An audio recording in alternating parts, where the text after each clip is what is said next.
Vish, Mahtre and Mazen Almaskati, aka Dar Disku. Thank you for joining me on the show. How are you guys? Good. Thank you for having us, man. Excellent. Yeah, great, man. Thanks, James. How's the UK? How's it been in the last few months for you guys over there? At least for me, very, very productive. I'm generally I quite like my own space, and I know Maz does as well. But I think it's been a really, really good period for us. We managed to get a lot done, and it's been good.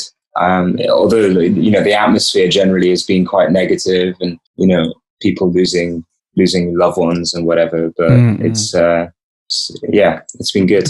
Yeah, for personally, you've found yourself being a bit more productive, but otherwise, I'm sure, like everyone, man, like the way the world's going right now, it's just been hard to take. How about yourself, Mazen? How about you? How's UK been treating you? Yeah, I mean, more or less the same. It's been a difficult time for a lot of people, like Vish said. For me personally, I don't think I've really experienced too much of the hardships caused by everything that's happened or anything, but it's definitely forced everyone, including myself, to kind of adapt and do things differently from like little day-to-day things of like how you live your life, how to live a life with less of a social connection and interaction of the people, how to go about doing your work or working on projects and things like that, collaborating with people in a new setting. It's a whole bunch of challenges, but to be honest with you, I'm actually really impressed and wowed by just people in general and how good they are just adapting and just getting on with things. You know what I mean? Yeah. Like the world just adapted like overnight, it seems. It's taken a few hits and it's been a little bit bumpy over that course. But still, people have just kind of adapted to this new normal and everyone's coming up with new creative ways to do things, So I think it's impressive. I also feel like it's changed people's perspectives. At least personally, I feel there's a lot of things that we take for granted, especially our relationships with one another. And you always expect people to be around, but it's a shame that it takes a pandemic to actually make you, realize that life is extremely short. It's valuable. And it's really just, I think personally, it's changed the way I feel I've always been very close to like my family and friends, but especially this period now has made me even closer. Yeah, there's definitely like an appreciation on life and family. I mean, as cliche as it sounds, and you hear it a lot, especially in sort of like the personal development and spiritual world right now. It's like it has actually had an impact on the way we look at ourselves and our lives. It almost feels like it's an awakening of consciousness in some regard. And so there is this kind of like inner reflection that we've all kind of been forced to do. Has that been your experience? Have you found that you've been having to look within and purge some old kind of habits and ways of thinking? Have you found that being part of this sort of experience over the last 5-6 months? Yeah, I mean, naturally, I have my own apartment. I spend a lot of time alone and generally I do a lot of work in my place and have a small studio set up here. And I think by being alone a lot, naturally you're forced to become a little bit more introspective. Yeah. You think about things a lot more, but yeah, definitely habits have changed. I found myself becoming a lot more of a routine person. And I don't know if that's a genetic thing because both my parents and my grandfather, especially now that I think about it, the one thing he tried to instill in me when I was growing up was kind of routine and adherence to time. And, he doesn't have like a military background or anything, but it's almost like that kind of like Sergeant General vibe that he gives off when I was a kid growing up in his household, like lunch is at 1, dinner is at 6, that kind of thing. And I've been doing a lot of exercise and other things like that, which I didn't do a lot of before. but yeah, definitely habits have changed and introspection is become a big thing. Sure. You too, Mazen? What about you? Yeah, pretty much, spending a lot of time at home by yourself does make you kind of look at your habits a little bit more closely and try and figure out what works, what doesn't work, what's kind of healthy for you, what isn't the healthiest thing to be doing. And yeah, just spending a lot of time by myself. I was a lot more able to cut things out that potentially weren't constructive, or find things that I did find more enjoyable, more healthy, and all that kind of stuff to do a bit more of. I can't say really that I did too much of the exercise, as Vish did. I wish I did. But yeah, just go into the habit of spending time at home alone, doing things that required a bit more of an attention span. You know what I mean? Whether it's like reading a book or like working on something, or whether it's like music or something that meant you had to be okay just being in your own space, in your own head, and feel comfortable with that, and just being able to maintain that attention for a good amount of time. So that was something I was able to practice quite a fair bit. Yeah. Right. And I'm sure, James, you will agree with this as well, but being away from the DJ lifestyle is conducive to a healthier lifestyle. I would definitely say so. Absolutely. No opulent DJ dinners and very late nights of drinking and shenanigans. But yeah, for sure. That's the one thing that I have to say, like this, smoky rooms, obviously in the Middle East, people smoke in clubs still. So it's like, I haven't had to deal with that. And honestly, I feel a lot better for it.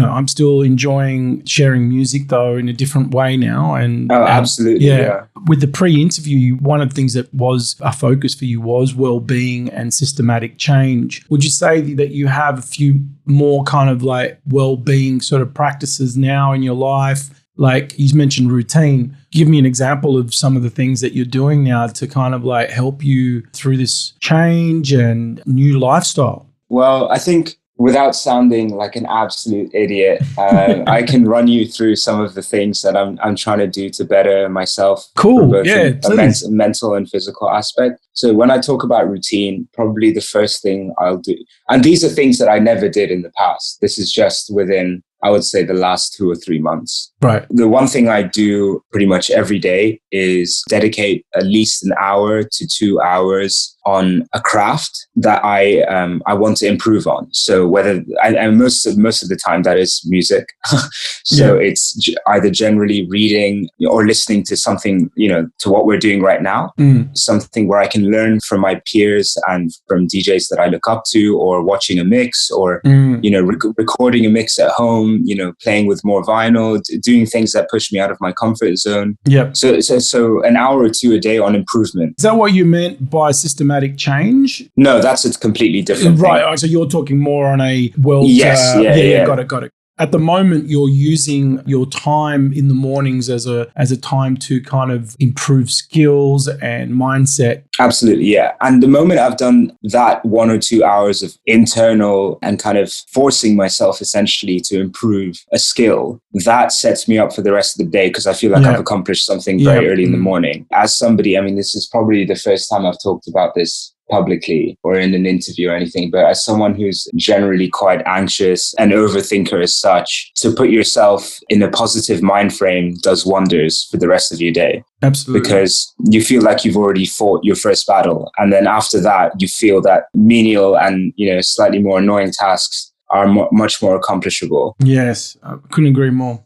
And then after I've done that, I always speak to my family once a day at any point. That always puts me in a better mood. I light a lot of candles. Nice. I don't know how that's kind of become a thing that it just changes the atmosphere in the house. Yep. I spend an hour outdoors. Normally I tie that in with exercise. So I do like a 5 or 10K run. And then, just listening to good music, working, and obviously meditation to end my day. I know a lot of people start their day with that, but I generally reserve that just before I go to bed. So turn off all laptops, turn off phones, sit in my room and just have like 5-10 minutes just to think about the day and what I've accomplished. Awesome. And it just puts me in a better space. Great. Thanks for sharing all that, man. That's awesome. Mazen, is your routine a little bit more regimented, or do you do anything like that? You don't have to, but do you have any sort of practices that help you get you kind of like in the zone? And for me, it's a lot less to do with kind of routine and practical things, and a little bit more about like becoming aware of kind of what I put into my system, if that makes sense. I know with food and things like that, a lot of us are watchful of, the kind of food that we eat, or try to eat better, have good quality food that we put into our system and all that. So I try to do a similar thing with everything else, like try and read something that's good for you. Try and watch something that will influence my behavior or inspire me in a positive way. Listen to good music, all that kind of stuff. And try and stay away from things that might be negative. I know that sometimes that's unavoidable. Mazen, don't you love Selling Sunset on Netflix? Yeah, exactly, man. I'm pretty sure that's negative for your body, bro. Yeah. So basically just trying to kind of put positive things into what I'm consuming basically on a day-to-day basis. And even conversations. I've been trying to keep any conversation that I have as positive as possible, because I know it's easy to sometimes complain about something or take a negative twist on something. But I've noticed this is something that I consciously do. And I don't know if it's a little bit weird, but I try and like compliment people and compliment things as much as I can. Man, praise is actually self-praise, and praising others is actually a really good practice to have. Yeah, no, I completely agree. And even if you're doing it out loud or in your head, just like you're walking down the street and you see a piece of art or something, and just in your head, just saying like, oh, I really love that. That's a really beautiful piece of art. Or, someone says something to you, you can directly say it to them and be like, oh, thank you so much. I really appreciate you, or this and that, or just think, I really appreciate this person. Just to actively kind of push that positivity ultimately just makes you so much more, first of all, positive in yourself and feel good about yourself. Third of all, make you more inclined to try things and go out into the world, because it becomes a lot more inviting and exciting and encouraging place out there once you frame everything in a positive light like that. The Dar Disku message and vision, have you felt that kind of like progress now as well, especially during this time? Has that evolved? Because you guys have set out a mission, right? To bring out the best and sharing all this amazing music from the MENA region. Do you feel like your purpose behind that has become clearer, even more so, and more defined? These new practices and this new way of thinking, has that given you a more inspirational kind of approach to your message and your music now? At least from a personal perspective, the message has always been that since the start. Sure. If anything we noticed changing as time went on was the connection aspect. So what went from actually just being an idea in our heads to connect, the diaspora or people like myself and Mazen who have roots in the Middle East, and recontextualize what was once familiar music into a more contemporary dance setting, or just something that makes you feel good. You walk into a space with some strangers and you walk out feeling good at the end of the night. You feel like a change, or you feel connected in some way to that culture. And that connection is established through music and our selection. What we did find change was actually physically seeing that connection. So having conversations with people who, traveled 5 or 6 hours to come watch us play in London and tell us about their stories, where they grew up and how they heard about the label, and, what they took away from listening to our releases. That is what's changed. And the frequency of that is what's changed. More and more people messaging in, more and more people coming to shows. And it's not necessarily people from the region either. No, not at all. Right? I mean, I'm talking from all walks of life, all parts of the world.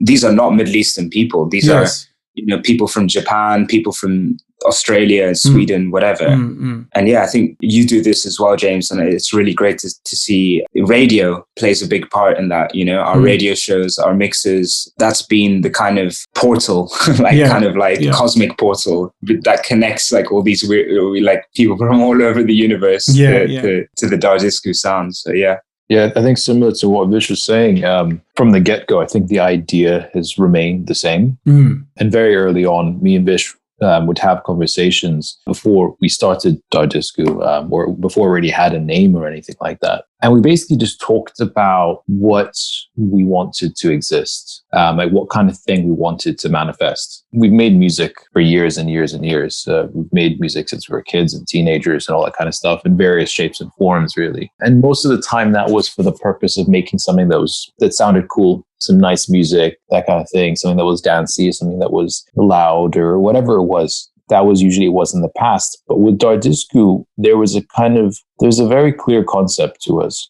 from early on. where I remember we were talking and saying to each other, I wish there was a space or some kind of like platform where we could showcase all of this music that we've discovered, all this stuff from the Middle East and North Africa and surrounding regions. Like, I wish we could kind of share this with our friends and people around us and just show them how awesome it is. And I wish we could take this music and give it a new context. Like, I remember us saying to each other, hey Vish, when was the last time you've been to a club or something and heard Middle Eastern music played as dance music? And obviously around that time, there was people doing similar things with that kind of thing, but it was more us trying to create something that we wanted to exist. There was a very clear motivator behind all of our action that somehow we're able to tie everything together into a label, into a performance, into an online presence / community. And like I say, I think from the get-go, the intention was there, but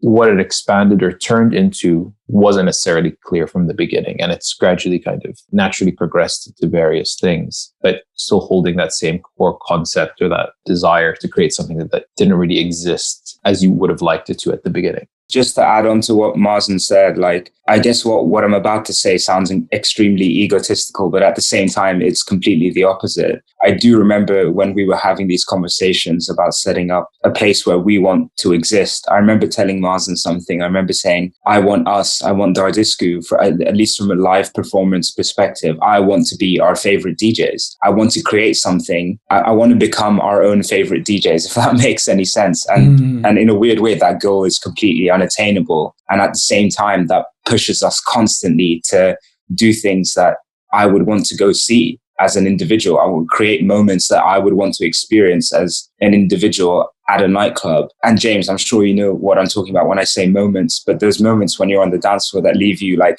jaw on the floor, like goosebumps on your arms, sure. Like everything is perfect in the world. Like every time me and Mazen play a show, that's what I try to, as long as you've done like, had one of those moments in our set, I feel like we've been successful, Yeah. And I think that a key word that Mazen really mentioned, and we don't talk about this enough, is manifestation. And it's something I never believed in until every time something happened, Mazen and I would call each other and be like, dude, didn't we talk about this like 2 months ago? Didn't we talk about it? It's crazy, James. Like the amount of times I've picked up the phone to Mazen, like a little girl screaming down the phone, like, oh my God, like, guess what just happened? Like, guess who did this? Or when I say little girl or little boy or any child, when you have that like feeling of excitement, Well, there is scientific information about that kind of stuff with quantum physics. Having that vibration inside of you and a clear vision of what you guys want to do. And it sounds like you have, your story and what you guys are doing, what you're continuing to do is unfolding. So yeah, it makes sense. Yeah. And we just found ourselves manifesting these things that we wanted to happen. And we would look at each other and we'd say, hey, wouldn't it be great if this happened?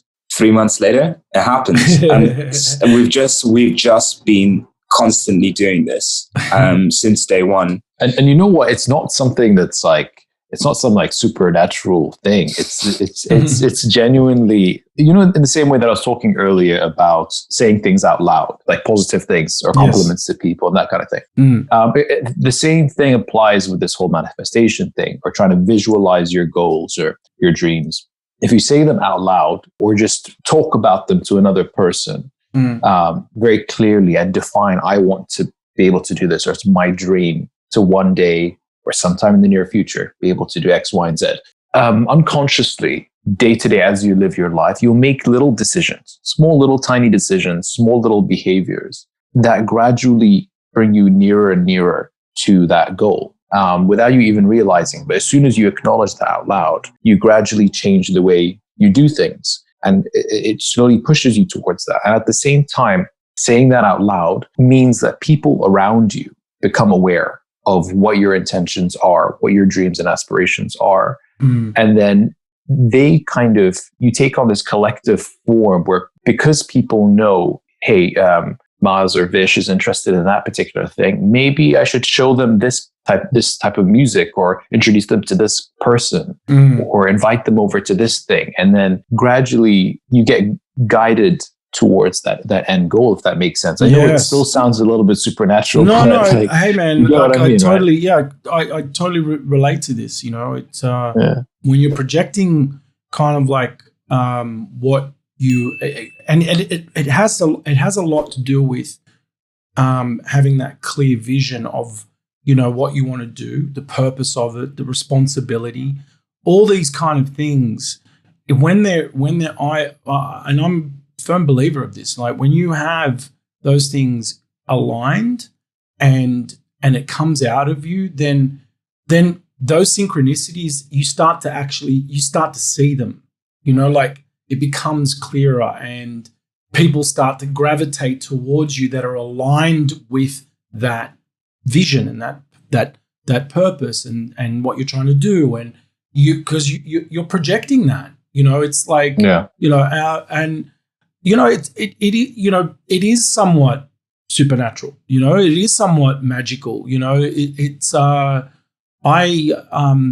been a very big part of the way I do my work as well. So, but back to you know, discussing about the you know, the around the label. I mean, where in terms of originality as well, and the because there's, I mean, like in the last, say, 10 years as well, specifically, there's been this sort of fascination around MENA music, and there's and look, I mean, remixing and emulating has been around for so long. What do you think? Why do you think there's been a fascination in MENA music, especially recently, and also, like, I mean, there's been DJs before us, and there's been people in the music in different areas, and so yeah, let's answer that. MENA music explosion and fascination over the last few years. Why do you think that's been quite significant? So I think looking back, you know, before the last 10 years, let's go to about 20, 15 years ago. People around the world, let's say in the UK, in the States, Europe, so and so, were all aware of the MENA region, right? But I think at the time, if you didn't live there, someone like yourself, for example, as is the case with many places that people don't live, it becomes a little bit of a caricature, a little bit of a stereotype of what it really is. If that makes sense. So I think what happened over the last 10 years, more so recently as well, and maybe there's something to do with kind of social media, maybe it's to do with more arts or artists in general coming from the region, is it's turned less into a caricature, and it's been a little bit more of a kind of detailed tapestry of what the region is. So the difference between different countries, different parts of the Middle East or North Africa, the different types of music, the different types of food and people and everything has become more clear to people. So when you think of Middle Eastern music nowadays, you don't necessarily think of, you know, something that you hear, you know, when you have a film and then there's like a Middle Eastern scene, or like they're suddenly in like Syria or Iraq or something, and your generic like oud or something, your Arabic scale starts playing, and it's all very eerie and spooky and belly dancer. You know what I mean, right? Yeah. Like no one listens to that music. Like my parents didn't listen to that music. No people listen to that kind of music in their homes, or for some reason that's the go-to sound. But anyway, so yeah, it's turned less into that and more into something a little bit more complex. You know, the same way with, like, let's say you go to a restaurant, you don't go to like a world food restaurant, right?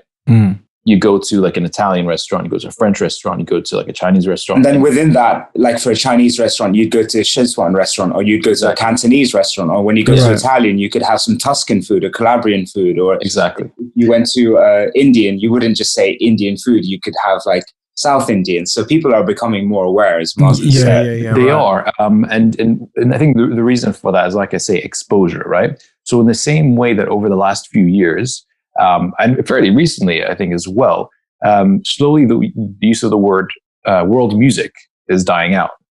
Because in a similar way to food, now everyone is becoming aware of the different kind of, cuisines, or the different like genres of music. They know about like Rai music, they know about like Dabke music, they know about like...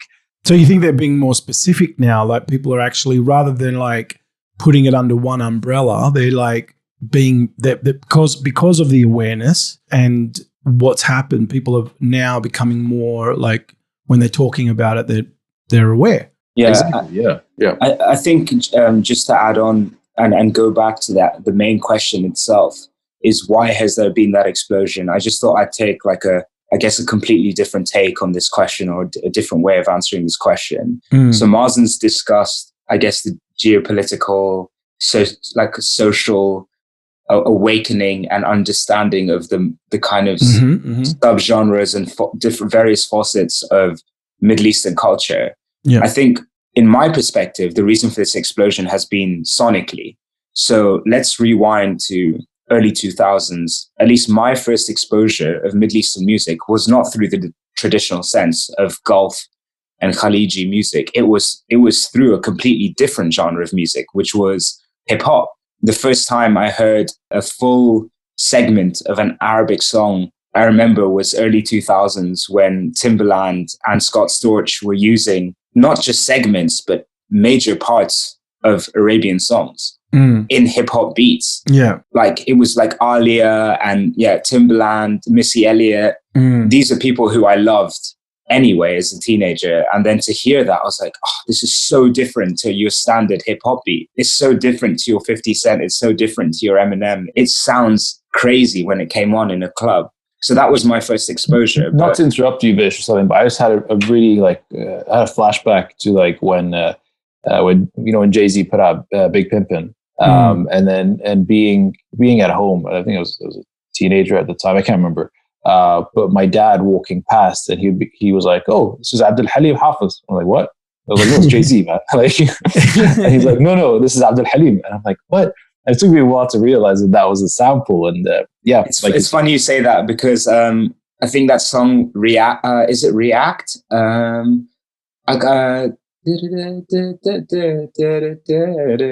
like a Bollywood song that's been used. Yeah. Do you know? I don't know which one or what the actual name is. I forget off the top of my head. My mum was like, these guys these days, if only they knew like the original song. Yeah. And it's like, that very similar moment. But going back to what I was saying, sonically, Middle Eastern music, even in a club setting or a traditional setting, but for many people, this may come as a shock, but I don't speak a word of Arabic, neither do I. I mean, I understand a little, it's improving, but I am in no way fluent in Arabic music. So my perception of Arabic music to Mazen is through a completely different lens. So when I send him something, it's not because I understand what the fuck is... Sorry, am I allowed to swear? It's all right.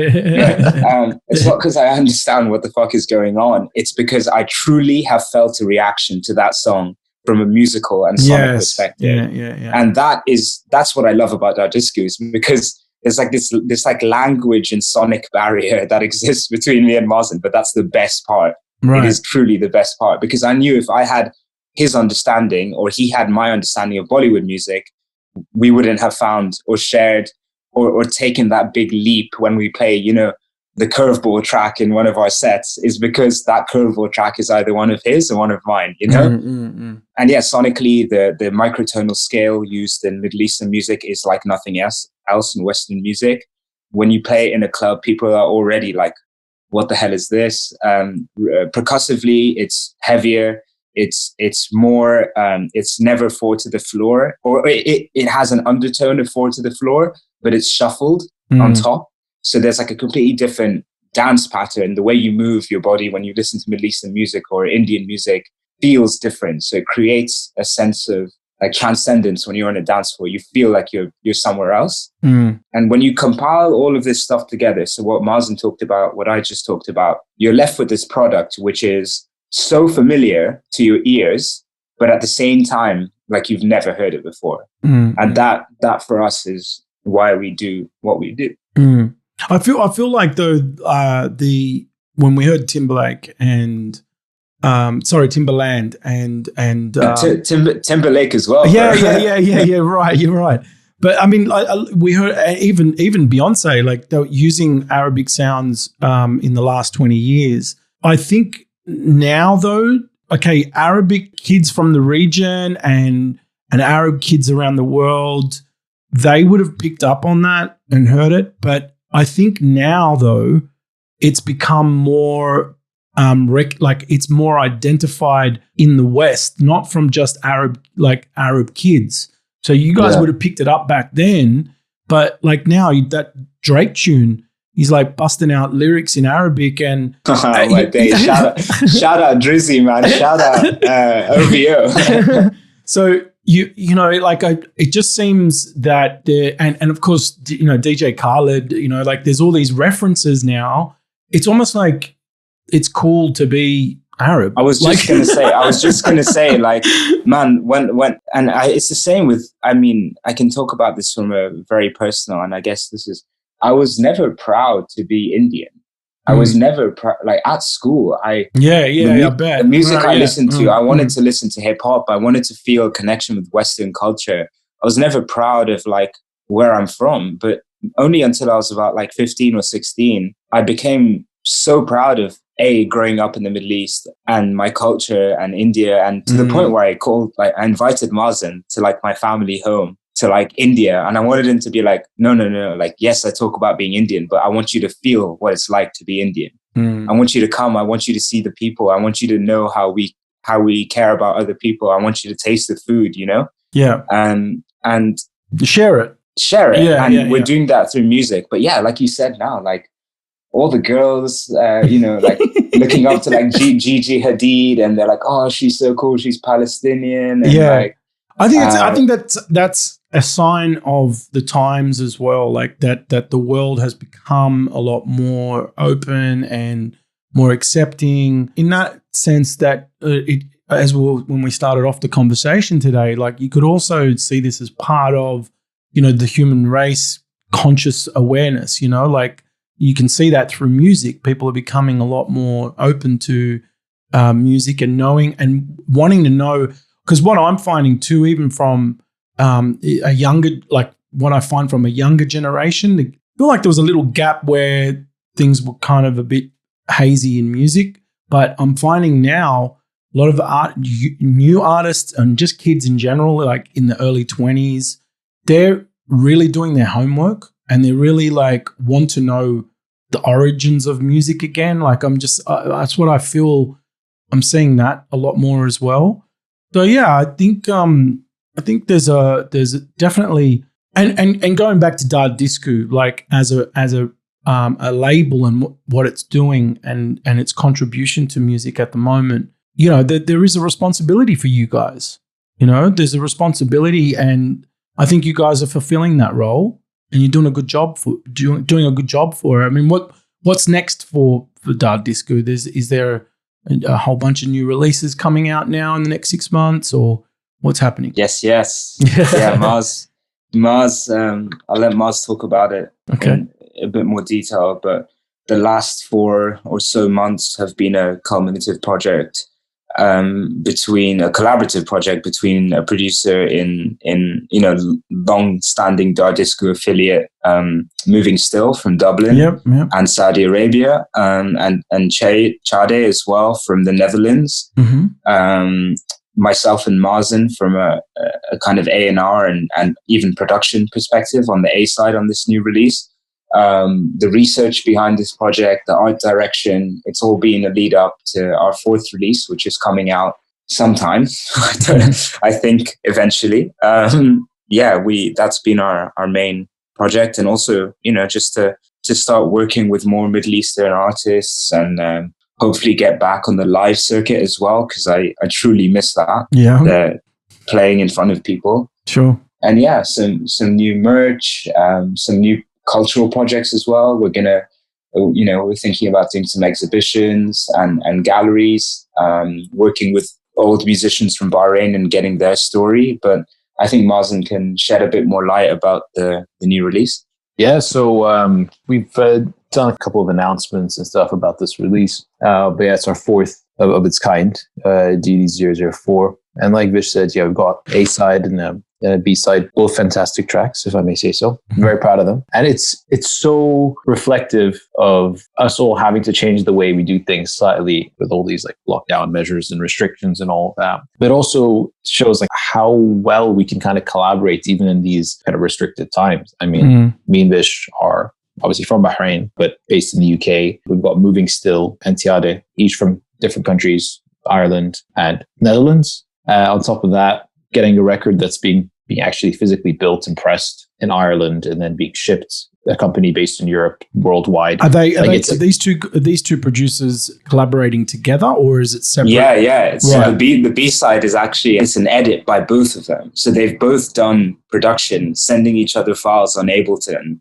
Right. So they've done they've done the edit together. Yeah, digitally, it's crazy. Right. Yeah, and so it's been this big collaborative effort from people that have been scattered around different countries, and we've still made it work. So I'm very proud of that aspect to it. But the actual music itself, the first track is Abdul Qadir. So this track is a song that everyone, if you grew up in the Middle East or you're aware of Middle Eastern music, you'll know it. It's like this big anthem. They play it at weddings, they play it at parties, and so on. It was made famous by Shab Khalid, Rashid Taha, and Shab. Yes. Yeah. Yep. It was a Shab. No, I forgot his name. Shab Fadl. That's it. Yeah, huge anthem. We basically just by some chance, I think Vish, you're the one who stumbled across this track initially. Yeah, it was like on one of those like 3 a.m. I can't sleep, so I'm gonna go into the deepest, darkest parts of the internet. Yeah. On like a hunt for new music. And I remember texting Mazen. I just sent him one line. I just said, "We found it."